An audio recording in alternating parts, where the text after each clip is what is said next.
Hey everyone, welcome back to AWS On Air Live. And that's right, if you were just watching, that was me in my basement. So I just ran from Ohio to Anaheim, California to be here in the 2 seconds it took to go. No, that was a pre-record, but that was me and Kyle looking like Jack Black, apparently. So yes, we are reading the comments. But more importantly, we are live here, Anaheim, California, at the AWS Reinforce 2023 conference.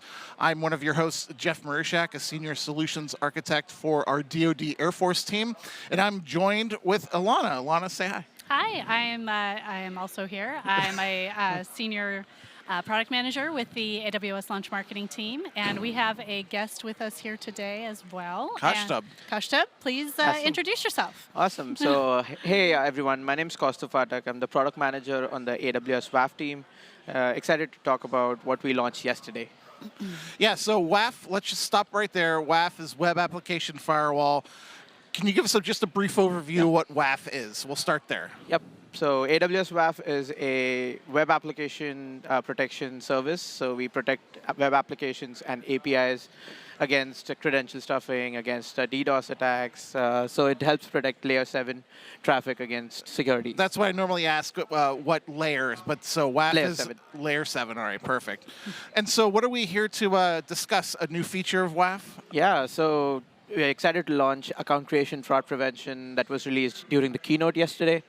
So looking forward to talk to you about that. Yeah, let's bring up your machine here and look at your slides. Now, just to convey, when you say account creation, this isn't AWS IAM accounts. This is accounts in the application, your web application that you're doing, which would be behind the WAF. Correct, exactly. So any application which requires you to sign in, log in, usually has a sign-up process. So that's what we are protecting against. Gotcha. So I could sign up if there's a $5 off your first order. I can sign up with 50 different email addresses so I can get that $5 out. Yeah.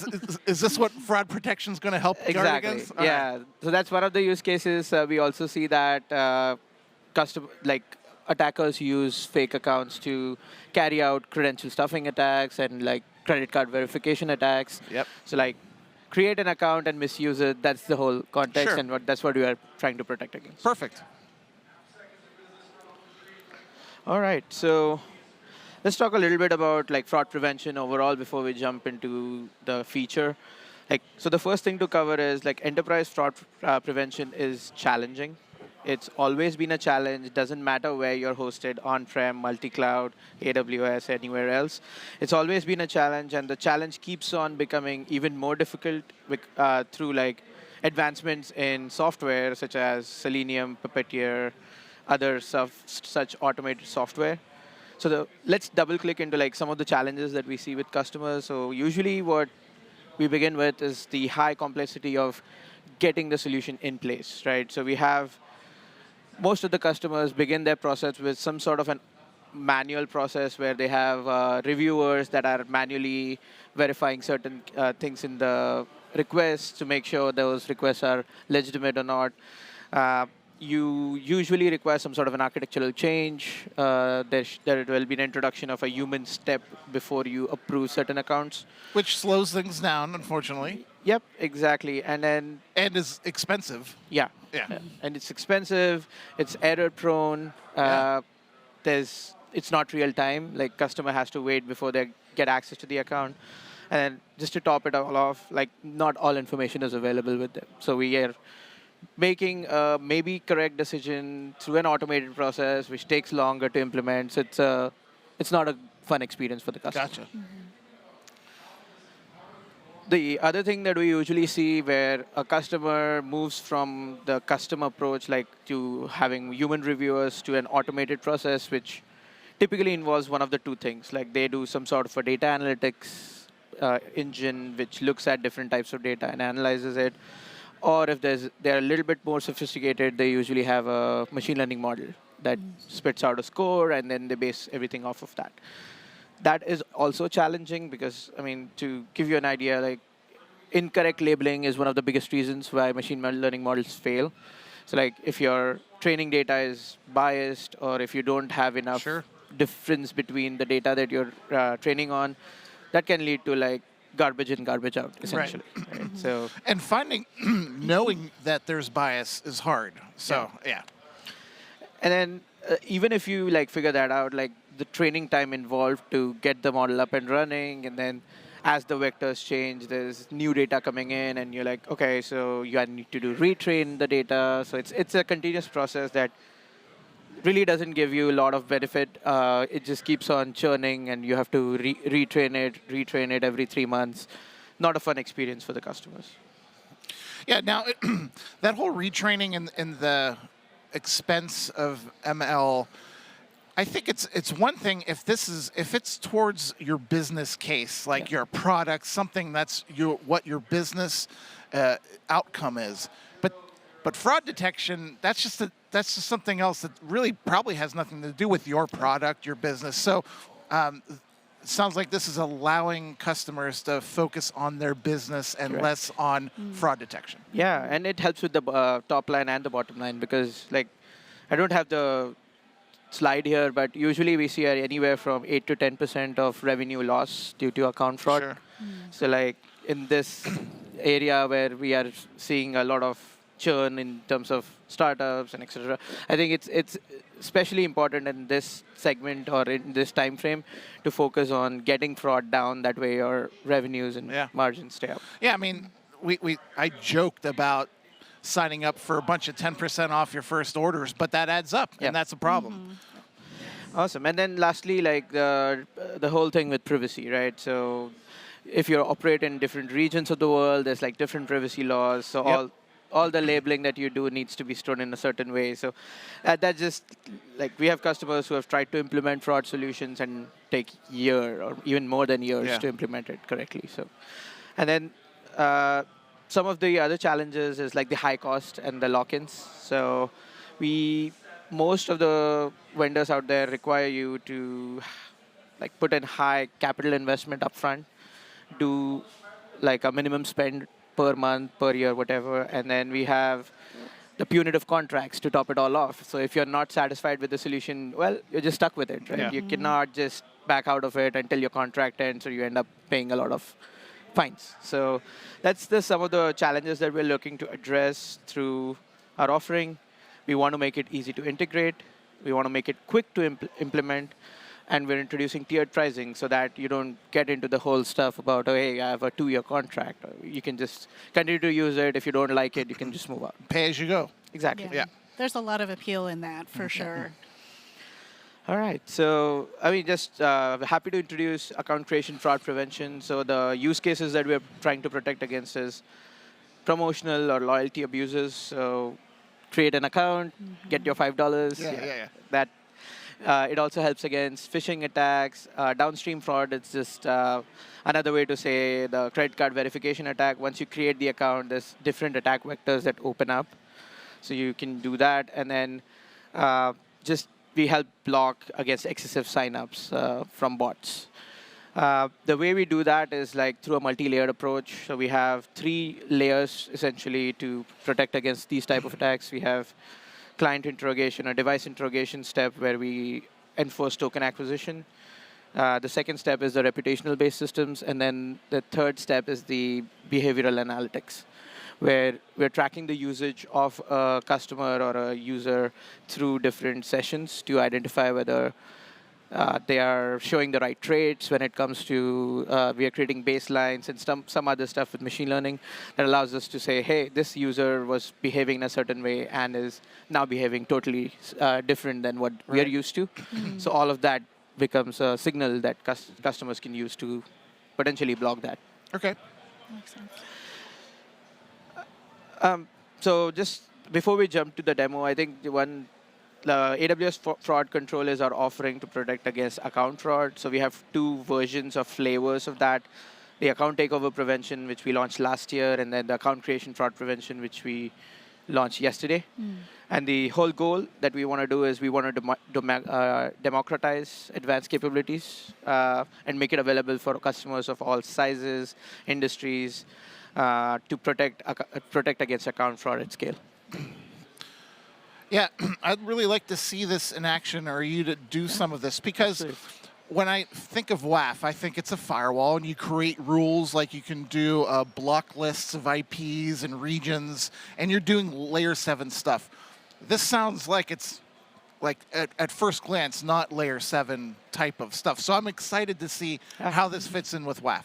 Absolutely. So I think, all right. So the way we use the model that we are trying to apply here is not make it difficult for customers to use the advanced capabilities by offering something that's easy to use. Yep. So let me jump to the demo now. To create an account creation fraud prevention rule set, we need to create a WAF webACL, which is a container with certain rules. Okay. Right. So I'll just put like a demo. Yep, we'll bring up your screen here. Oh. No, we got it. Okay. All right. So here I'm just putting a name for the container where I'll add the rules. We have different resource types. We have. Actually, you know what? Can you switch screens? Because it looks like we're just seeing your slide right now. Okay.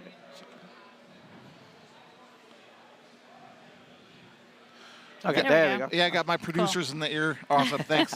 Thanks, guys. All right. All right, so this is the console. I'm in the console. I'm trying to create a container. Let's put a name here. And then I'm selecting the resource that I want to protect against. So we have CloudFront distributions. We have regional resources, such as application load balancer, etc. So let's say I'm putting a CloudFront distribution. Yeah, so just when you have a WAF, you start with these ACLs, and this is kind of creating these rule sets. And you just, we talk about CloudFront, you have the option of putting an ACL in front of a CloudFront distribution or in front of like a load balancer. That's what we were talking about. Yep, exactly. Yep. So once I decide to put it in front of CloudFront, this is where you add the rules. So the new section is under AWS Managed Rules. So we have account creation, fraud prevention.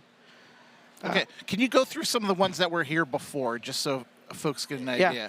So we support 3 types of managed rules. So one is the AWS Managed Rules. We have partner managed rules, and then the custom rules that customers can write. Gotcha. So here you can see like there's AWS managed rules, and then we have about 8 or 9 partners here listed. So if you want to use a combination of custom rules, AWS rules, and partner rules, you can do that in a central container and apply it to your CloudFront distribution. Gotcha. So now under account creation fraud prevention, I go into the rule to configure it. Right up top, we have a scope of inspection. So here's where we would define if you only want certain. Yeah, can you zoom in a little bit? Yeah. There we go. Okay. So under scope of inspection, that's where you will define what part of the request you want to inspect. So this is, hey, I want to only inspect traffic coming from the US, right? Whatever, right? So you can create these filters that reduce the inspection level for these rules. Yep.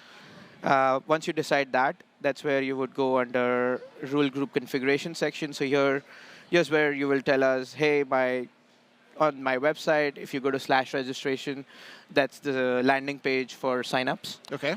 And we have the post request that happens after the registration, like somebody clicks the submit button. Right? Yep. So you tell us that there's additional fields. So okay. So this is answering how this is starting to work at the layer 7 layer. Exactly. Okay, gotcha. And then here we have like if you use usernames or passwords to create accounts. So depending on your use case, you might just have a username password. You might also have address fields. You might have phone number fields. If you have those, you can enter that. If not, then all of these are optional fields, so you can only use what you need. Here we have the response inspection. So response inspection allows us to look at the responses coming from your application to determine whether the requests that we have allowed in are legitimate or not. So that's an additional, think of it like a feedback signal that goes to the engine that allows you to tweak the rules as they go on. Gotcha.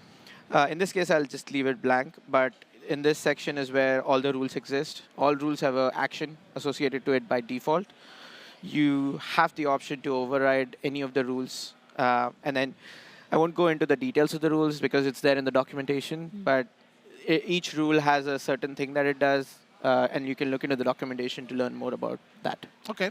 It seems really customizable. I mean, very, like at every level, you have lots of options. Yeah, and the beauty about this is like you don't need to do that. Like there's some defaults that we give with that just work well. If you want to customize, you can still go ahead and do that. But if, like in this case, I'm not changing anything, so I can just save the rule and move on, right?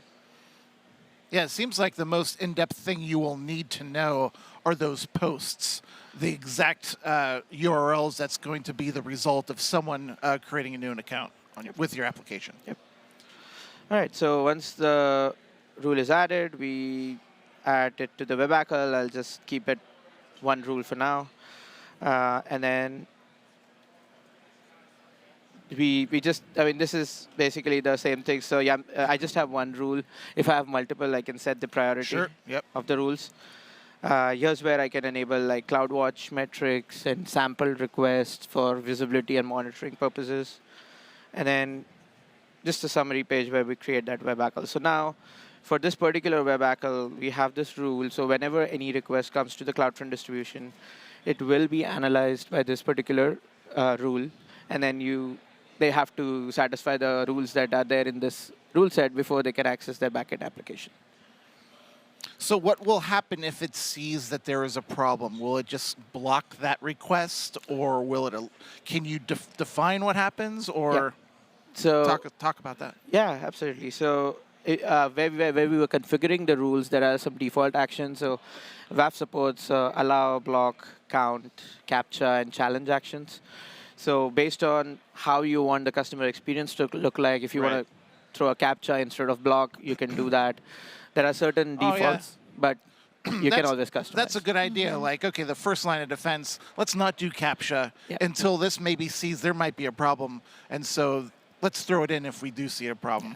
And I could also see that customers would want to start with just installing this ACL and learning about it before changing anything to the customer experience, so they can see, is this an issue, and then plan for how the customer experience would look like to better solve the problems that they're having.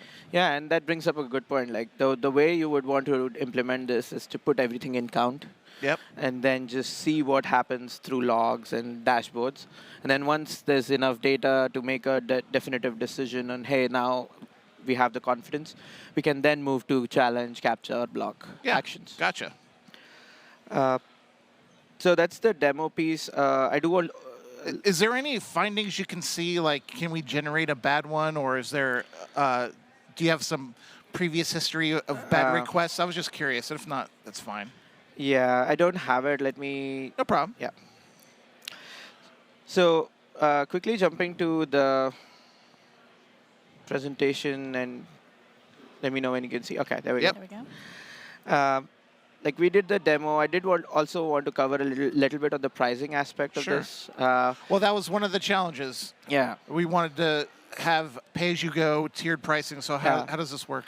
Right. So the three problems that we are trying to address through the new pricing for fraud is that we heard from customers that, hey, we cannot control when the attack happens or the frequency of the attack. Because you would think if you're getting attacked, there's going to be more requests coming through. So why should we have to pay if we're getting attacked? And the whole reason we're using this is to know when we're getting attacked. Yeah. Okay. So to address that, like we introduced tiers. So like if you see, it goes, we're aggressively reducing the cost of request processing as the number of requests go on. So that avoids any billing spikes that you might see. The other benefit that we're offering customers is the economies of scale. So if you use account takeover and account creation fraud prevention together, you can club all of those requests together and have like a tiered price that is lower. So if somebody just uses account takeover, they might have 2 million requests, but then when they do account takeover and account creation, they might have 10 million. Sure. And then they pay the 10 million rate, right? So it becomes cheaper for them to use if they use both the offerings. And then lastly, we understand that challenge and capture nowadays is a must for bots and fraud offerings. So we just made it free. So customers get it for free. That's great. All right, well, we're running out of time, and we'd like to thank you for coming on. This is really exciting. Thanks for the demo. Yeah, any last bits? Where would people go to get started? it Always sounds a like it's question. yeah. It Always a sounds good like question. it's being part of WAF. It's just a creation of ACL and Yeah. adding it to your WAF distribution. But Yeah, I think an aspect is like we're having multiple sessions here at Reinforce. So you can go to those sessions and get hands-on experience. We also have a POC program where you can just say, okay, I want to do a POC, we'll fund certain credits in your account, and you can do that. So just reach out to the account teams and Great. engage us, and we'll let you know. awesome. Get things started. All right, so Cool. for me, Alana, we'd like to thank you for tuning in. We'll be right back with the next episode of AWS On Air live from Anaheim, California, Reinforce 2023.